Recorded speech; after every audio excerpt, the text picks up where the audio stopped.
The sulfur hissed long before the screams.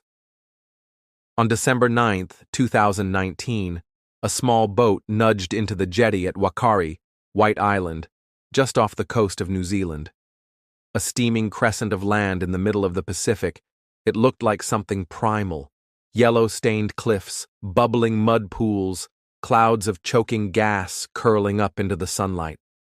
The tourists stepped off in shorts and sandals, laughing nervously beneath their hard hats. Some pulled out their phones. Others took selfies beside warning signs. None of them knew that deep inside the earth beneath their feet, pressure was building. Whakaari was active, but not closed.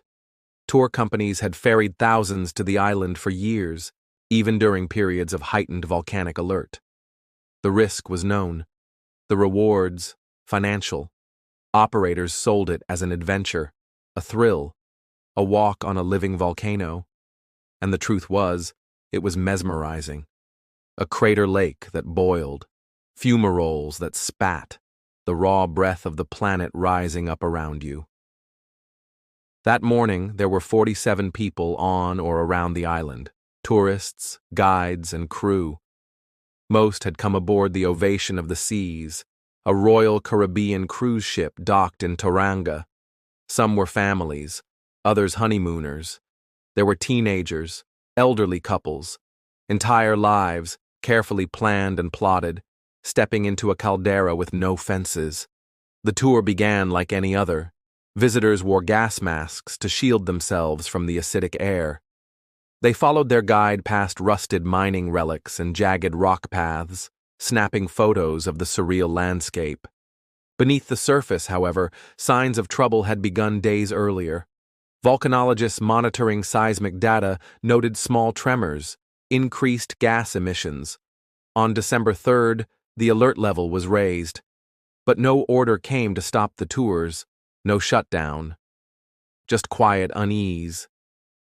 By 2 p.m., one group had already completed their walk and boarded their boat, beginning the trip back to the mainland. Another had just reached the edge of the crater, close enough to smell the acid in their nostrils, to see the strange green lake at the volcano's core. The air trembled faintly. A few noticed it. Some didn't. Then the earth ruptured. Without warning, a phreatic eruption tore through the island. It was not lava. It was worse.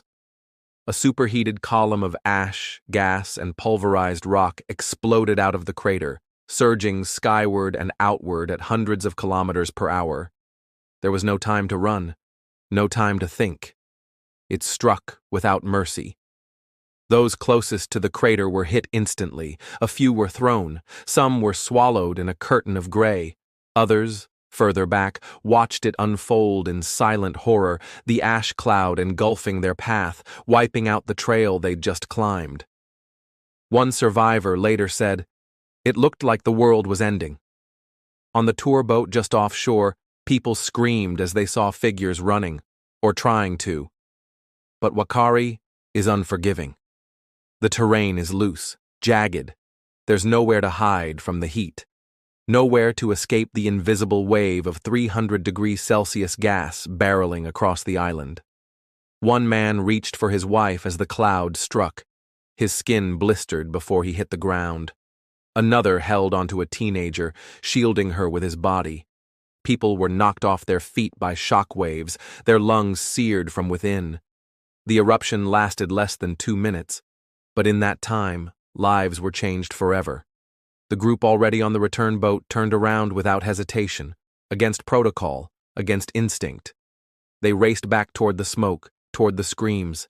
The captain's voice shook as he radioed in, "We are going back to get them. God help us." What they found when they reached shore was indescribable. People staggering out of the ash, clothes burned off, skin blackened and sloughing, faces without expression, limbs trembling. Others didn't move at all. The survivors collapsed at the water's edge, reaching toward the boat like children in a nightmare. The deckhands threw down blankets, bottles of water, anything they could grab. But nothing could dull what had just happened. No emergency medevac, No rescue helicopters had been dispatched. Yet. The eruption had happened so fast that authorities were only beginning to understand what was unfolding. The brave tour operators became first responders. They loaded the injured onto the boat, working in silence. One guide held a woman's hand the entire way back as her skin peeled from her arms. He didn't let go. Back on the mainland, chaos unfolded. Hospitals scrambled, burn units filled, air ambulances took flight. But many of the injured were already beyond help. The burns were catastrophic, over 90% of the body in some cases, and the worst had not yet been counted. Several people were still missing, others were dying en route, and behind them, Whakaari still smoked. The footage was already circling the world. From nearby boats and the cruise ship's upper decks, passengers had captured the gray column shooting into the sky, the surreal mushroom cloud that unfurled like a nuclear detonation. But what the videos couldn't capture was the heat, the agony, the smell of sulfur and burning flesh that was left to the survivors. At Whakaari Hospital, overwhelmed doctors fought to keep people alive. It wasn't just the burns. It was the inhalation of hot ash, coating lungs, melting airway linings. Victims needed skin grafts, amputations, induced comas, and even that wasn't enough. Some were too far gone. Others clung to life by a thread, their families gathering with blank stares and trembling hands. By nightfall, 13 were confirmed dead or missing. Dozens more were in critical condition. Most were tourists, Americans, Australians, New Zealanders, Brits. Among them were teenagers, newlyweds, grandparents. Some were unrecognizable. A helicopter pilot, ignoring orders, flew into the ash plume. The island was still unstable. Another eruption was possible, but he went anyway. He landed on scorched earth, where silence reigned, no bird calls, no wind, just soot and shadows.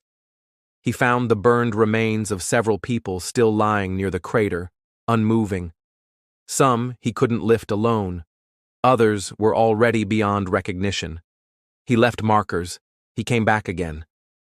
These were the first moments when the real horror set in, not just of the eruption, but of everything that came before it. Why were they there in the first place? Whakaari was privately owned by descendants of a prominent New Zealand family, the Buttle family, who leased access to tour companies. GNS Science, New Zealand's geological monitoring agency, had raised the alert level to level 2 just 6 days before the disaster, a warning of moderate to heightened volcanic unrest. But tours continued. The island had no emergency shelters, no rapid escape routes, no backup plan. People began asking questions. Why had the cruise line promoted the excursion as a safe day trip? Why were people with mobility issues allowed to walk along an active crater? Why weren't they told what level 2 meant? Why weren't there stretchers or medics already on the island? Why was the boat that saved them crewed by untrained civilians? The investigation took months. Royal Caribbean denied liability. Tour companies pointed to the monitoring agency. The Buttles remained largely silent. Survivors, some still missing fingers, noses, or ears, began speaking out. One couple, both severely burned, described how they watched their daughter die as they waited for help. A young man who'd proposed to his girlfriend just days before watched her take her final breath in a hospital bed. The burns had covered 95% of her body. And then there was the story of the brothers, the Langfords. They had traveled together on the cruise. The eruption took all of them except one. The official death toll was 22. But the number didn't include those who lived with permanent injuries, the skin that would never grow back, the faces they could no longer show. It didn't include the nightmares. One woman testified to the inquiry that every time she closes her eyes, she still hears the screams. In 2020, New Zealand's WorkSafe filed charges against 13 parties, including Royal Caribbean, the island owners, and multiple tour operators. The charges ranged from failing to ensure the health and safety of workers and tourists to operating in an unsafe environment. Fines were threatened. No criminal charges for manslaughter, no jail time, just civil penalties and court hearings. The families of the victims weren't satisfied. Many called it a preventable tragedy. Whakaari had erupted many times before. It was never tame, never safe. And yet people kept being brought to its mouth for money, for thrill, for the illusion of control. In the years since, Whakaari has remained off limits. The scars remain, on the land and in those who survived it. Some bear their injuries publicly, others hide them. A few have returned to the sea, placing flowers into the waves where the tour boat once floated. And still the island smolders. Even now, if you drift close enough by boat, you can hear it, the low rumble of steam and fury beneath the crust. It hasn't finished speaking, it only paused.